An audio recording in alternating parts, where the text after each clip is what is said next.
Right, okay, one of my games I picked was, let's see what day it's on, because I want to actually tell people the day.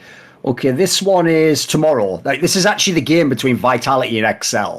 Now, obviously, two of the teams I've bet on a lot, just because the problem with these teams is they're sort of both bait. Like, XL's obviously bait in the sense that, as you say, like, ever since they got the jungle and support in, every game looks like promising, or they have chances, or like, this could go well, or wow, they're even getting the drafting pretty well. Like, every game looks like they could do it, and then for Vitality's side, everyone just knows the skills of the players. Like, the players have mad skills. Like, I will say this, I don't want to hear anyone from Vitality. Like, you should actually be treating this at the moment like it's not going very well. They're trying to make it sort of like, we're up, we're down. You're at the same number of wins as Astralis, and no one even knows how Astralis got those wins. So the idea you with your roster is doing that is like, fix up, mate. So what I'll say about this game is, this is one where you're going to say, oh, what do I do? It's my two darlings, isn't it? Well, it's easy. I'll let the odds tell me. Because Vitality is a big favourite, actually. They're 1.48 and XL's 2.67. So even though I think Vitality's good, listen, as Rich said before earlier, right? Vitality's, they have a big problem, right? And I've seen this happen in Counter-Strike, right?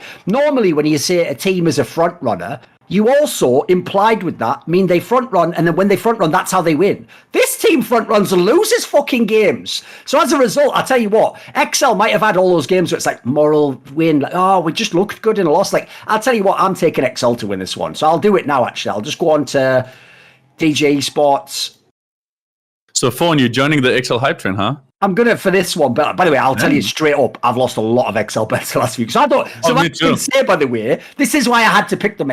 I won't lie. I'll tell you straight up right now, Rich. The only way I would have picked XL is if they were playing Vitality, the other team. Because here's one thing I do. I've got my own approach to betting. It goes like this: if I keep betting because I think you should be better than you are, but you aren't, I don't then just get mad or then just swap. It's like I'll find a scenario that where I would have gotten tricked before. Like for example, if this was 3 weeks ago, I'd go easy win for Vitality. I'm betting Vitality. So I wait and I set up the same scenario and I go, wait a minute, Thorin. You've tried kicking this football from Lucy before. I don't know why I've done a boomer reference from 1950 or something, but to me that's straight fire. It's a reference to Peanuts, obviously. I'm talking about. So I'm going to pick that particular game. So I'm going to go Vitality XL, and I'm going to say I'm just going to pick heavily that XL wins this game because I actually feel like Vitality isn't actually a good enough team that you can eat. I couldn't even pick after the draft on this one, mate. Like, I've seen them draft champions that looked sick and then also get early kills. And like, every win condition you want for Vitality. Wow, self-made and lead have to be good. Like, dude, that game they lost to Mad Lions or whatever it was, self-made was fucking popping off the whole game. Weren't they up like 10 kills or something mad? They still lost. Like, the way they lose doesn't even feel like it's actually the opponent. It feels like they just go, well, we only get to play for the first 20 minutes. Time to let them win or something. Like, what do you guys think of either of these teams? What angle do you want to come with? I mean, the Astralis one that Rich named, I don't know. I feel like I hate Astralis. I really don't like Promiscuous, so I would never bet on them. So that's just my angle on that one.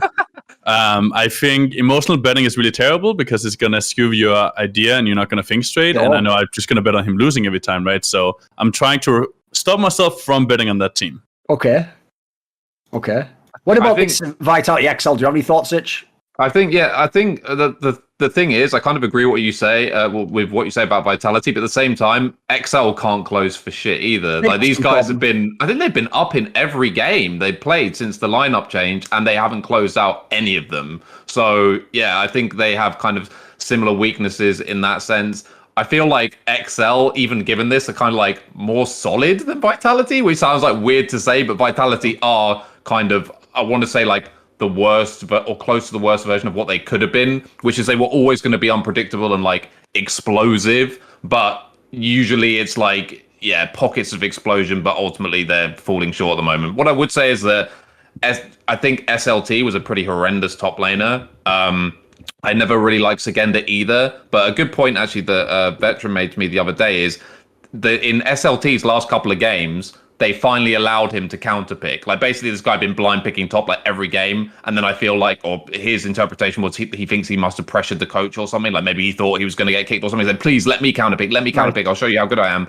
He counterpicked. He played like shit, so they replaced him. And the inference is sort of that Sagenda's more willing to constantly play bad matchups. So if that is the case, and then they can put like even more emphasis onto playing around leader and crown shot, whatever, then I mean, okay. But to be honest, I think even given that, like, these guys should really have got their shit together by now, regardless of top laner. Like, I think when 4 out of the 5 positions are arguably like all top 5 players in their position, like I'm disappointed in Vitality at the moment, but I'm kind of still on the Vitality bandwagon. I'm just like sitting in the back trying to stay fairly anonymous at the moment. So I wouldn't bet on this one because to me personally, just because the odds sounded good actually. So yeah, I think from an odds perspective, I would. From a holistic perspective, if I didn't know what the odds were, I wouldn't.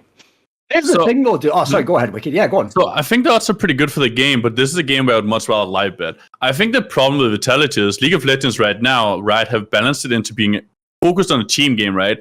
And they have 3 full ego players. Like, these players don't care about the team aspect at all. They only care about themselves. And it just doesn't work having that many ego players. So the team, I don't think they're ever going to be one of the greatest teams right now. It's just not going to happen. But I think it's much smarter to live bet on this one instead of pre-betting because there's so many volatile things that could happen in that game. Also, pick and ban have a lot of factors. And I just want to see more before I'm placing a bet on this.